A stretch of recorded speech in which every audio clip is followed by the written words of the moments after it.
We're making a spinach and mushroom lasagna. We're just gonna saute and soften up our onions. We're gonna add our garlic. I don't think that there's anything better in the world than the smell of onions and garlic cooking. Okay, right on in here. A key tip while you're making anything is to season as you go. The mushrooms in. Now, her mushrooms, I think she maybe put too much in the pan.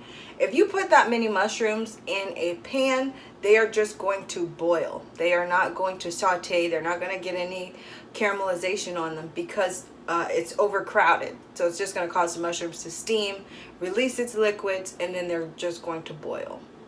So just an FYI, I just do it in smaller batches. 3 cups of ricotta cheese, so about 3 cups. 3 packages of frozen spinach. 1 piece right there, 2 right there, right up to the edges, okay? About a ½ cup of cheese per layer, okay? So you can use the cheese to kind of fill in those little holes and stuff.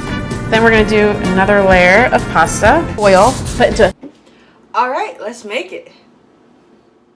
I'm getting started here with my mushrooms. I have some maitake mushrooms, buttons, and cremines. After I'm done sauteing the garlic and the onions, in goes the mushrooms to get nice and caramelized. Then I sauteed my spinach. Spinach goes into the bowl, followed by the sauteed mushrooms. I have my vegan ricotta cheese, as well as my bechamel sauce. I did make a vegan bechamel, and so I fold that in, and this is my spinach and mushroom filling. Here I have my fresh pasta.